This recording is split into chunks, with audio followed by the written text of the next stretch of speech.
عصمت فروشی دنیا کا قدیم ترین پیشہ ہے۔ اسی عورت کی خاطر بابا آدم کو جنت سے نکل کر زمین پر آنا پڑا۔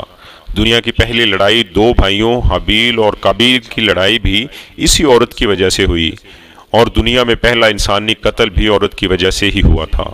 مرد اور عورت دو مختلف صنف ہیں، اور جب ایک دوسرے کو دیکھتے ہیں تو ان کا ایک دوسرے کی طرف کھینچے چلے آنا ایک فطری تقاضا ہے۔ دنیا مختلف ادوار سے ہو کر گزری ہے۔ ابتدائی سماج میں انسان جب غاروں میں رہتا تھا تو اس وقت ایک عورت کے کئی شوہر ہوتے تھے۔ جانوروں کی طرح اولاد پالنے کی ذمہ داری اس دور میں صرف عورت پر تھی۔ جس طرح بکری، بلی یا دوسرے مادہ جانور اپنے بچوں کو ساتھ لیے پھرتے ہیں اور ان بچوں کے باپ کا کچھ پتہ نہیں ہوتا، تو ایسے ہی عورت کی اولاد کو بھی اپنے باپ کا پتہ نہیں ہوتا تھا۔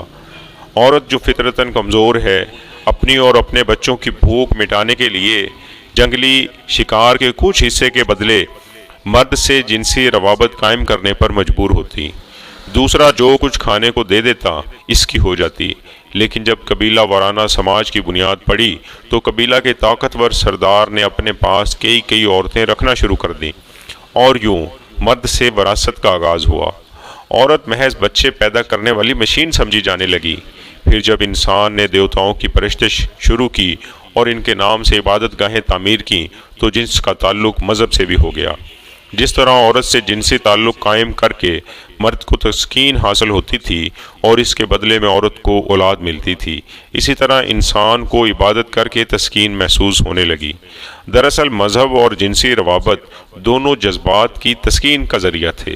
یونان کے ایپیکورس یا بھارت کے بلب سوامی اور دام مارگی فرقے کے لوگوں میں جنسی اختلاط کو ہی شکر نعمت اور عبادت کا درجہ قرار دیا گیا، اور جب مذہب میں تصوف کا عنصر آگہی آیا تو اس کا تعلق جنس کے ساتھ ساتھ اور بھی واضح ہو گیا۔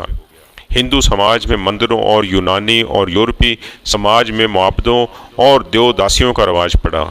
ہندو سماج میں اگر مندروں میں دیوداسیاں رقص کر کے پروہتوں اور دیگر لوگوں کا دل لبھاتیں، تو مسلمانوں میں میلوں ٹھیلوں پر طوائفیں مجروں کے ذریعے لوگوں کو نہ صرف خوش کرتیں بلکہ اسے ثواب سمجھتیں اور رزق اور دھمال ڈال کر روح کو تسکین پہنچاتی رہیں۔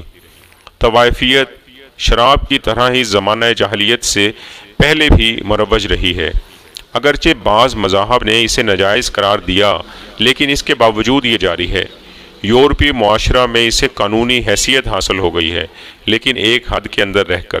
مثلاً اگر ایک حد سے زیادہ شراب پی کر انسان گاڑی چلائے یا باہر گھومے تو پولیس اسے ضرور گرفتار کر لیتی ہے، اس کا ڈرائیونگ لائسنس منسوخ کر دیتی ہے۔ مثلاً آپ راہ چلتی کسی لڑکی کو اس کی مرضی کے خلاف جنسی ضروریات کے لیے اشارہ بھی نہیں کر سکتے، اور آپ نے اسے مجبور کیا تو پولیس آپ کو فوراً پکڑ لے گی اور اندر کر دے گی۔ ہاں، اگر عورت کی مرضی شامل ہو تو پھر آپ اس کے ساتھ کہیں بھی جنسی تسکین حاصل کر سکتے ہیں۔